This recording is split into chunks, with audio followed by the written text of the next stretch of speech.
Okay guys, so I'm picking back up with page 4, and I'm going to do page 4 and 5 in this video. So it starts off by wanting you to graph each inequality. So this is pretty much just going to be normal graphing of the function, except now we're doing some like shading and different ways to draw our line based on which inequality it is. This kind of might be review when you would just graph normal inequalities of lines. So for this first one, we have an absolute value function. We can see that with the bars. So for me, I just rewrite this as y equals 2 absolute value x plus 3 minus 7. So that's the function you're going to be graphing on this graph here. And we know that we can interchange f of x and y. So once you graph that absolute value, what that inequality is telling you is that your y's, your range, has to be either like greater than that graph or less, and it tells you what your range is going to need to be. So you can read this as my y's are going to be greater than this graph. So if your graph looked, it's going to look something like that, the V. So since it's my y's are, let's call this my axes. My y's have to be greater than this function. What I'm going to do is I'm going to shade the y's that are greater than. Had it been less than, I would have shaded below my function that I have on my graph. So technically, since this is greater than, not greater than or equal to, this line of my function should be dotted. And same with, so if it was greater than or less than, it's a dotted line.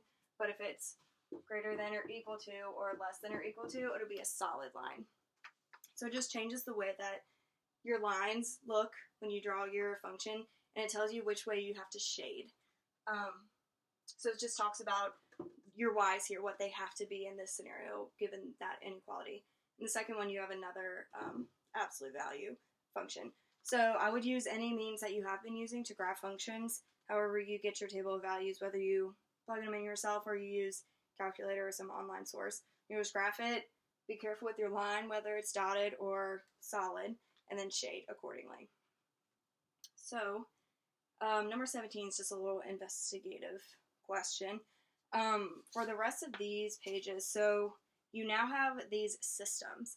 So if you remember systems of equations that you probably learned in like algebra, you were dealing with two lines and you wanted to know whether they had one intersection, no intersection, or whether they had infinitely many solutions, aka they were the same line. So now it's a little different because you can have lines and parabolas, and you'll notice that on your questions you have some that are just normal lines, and you have other ones that have an x squared in there, so we know that's going to be a parabola. So in that case, you can still have no solution, but you can have one solution, but you can also have two solutions, given however the line intersects that parabola. And I think that's what it wanted you to get at in number 17. So you're going to find the solutions to these systems in a similar way that you would if it was just two lines. So for 18 and 19, I want you to solve by graphing. So all you're going to do there is you're going to graph the two functions. So the first one is a line and then a parabola. You're going to graph those two, and you're going to see where they intersect, if they do. And wherever that intersection is going to be your solution, okay? So, and it'll be in the form of like an xy coordinate.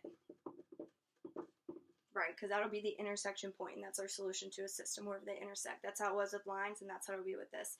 Except the only difference is you might have two. Like if this was my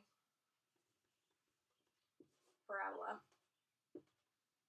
and this were my line, these 2 points would be my solutions, and they would be in xy form.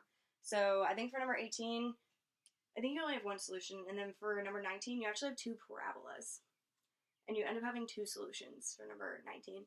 I only know because I graphed it on my computer, and I saw where they intersected. So you can also have not only a line and a parabola, but two parabolas. So that's solving by graphing, just looking at where they intersect on the graph. For page 5, you're asked to solve the system algebraically. So, if I were you, once you solve it algebraically, I'd also graph it and make sure that the xy coordinates you come up with algebraically match where they intersect on a graph. So, if you remember the different ways that we solved regular systems, like with just 2 lines, that's going to be the same here. Pretty much you're just looking for the x and y coordinates that will act as the solutions to the system. So I worked out the first one. So here we have y equals negative x squared minus x plus 6. We have a parabola, and then y equals x plus 3. So we have a parabola and a line. So if you remember the substitution method, that's what jumped out at me initially. So my first move was I took this and I solved for x. So I got x equals y minus 3. And then I plugged this into here. Okay, you can't plug this back into the equation you just solved it for. You have to plug it into the new one. So I got y equals minus, plug in what we have for x here, y minus 3 squared minus y minus 3 plus 6. And once you work out all that algebra, I ended up getting y equals minus y squared plus 5y, which I then turned into 0 equals minus y squared plus 4y. And then by factoring, you can solve for what your y is going to be. And if you notice, you're going to have 2 different y values. Okay, so let's see, what did I do? This should be a minus, I think. I got minus y squared. This is a 4 plus 4y. Oh, and then I didn't like that my y squared was minus, so I switched the signs. That's what I did first. I changed this to equals y squared minus 4y. Okay. And then you can pull out a y, and then you have 1y equals 0, and then 1y equals positive 4. Okay, so we know that we need some xy coordinates here for our solution. So I took each of these y's and I plugged it back in to get the corresponding x value. So when I plugged in a 0, the x value was negative 3, 0. And then when I plugged in my 4, I got 1, 4. So those are my 2 solutions to the system. There are many different ways you can solve systems. I usually lean towards substitution just because that's what's easier for me, but you also have that elimination kind.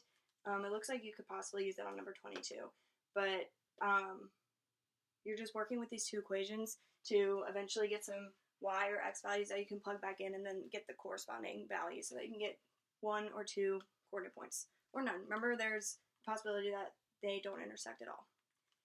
Okay, so that's all you're doing for page 4 and 5, and then you have your first little quiz, and I'm pretty sure most of these questions address things that I have talked about, but if not, just email me, let me know, and then I will pick back up with page 8.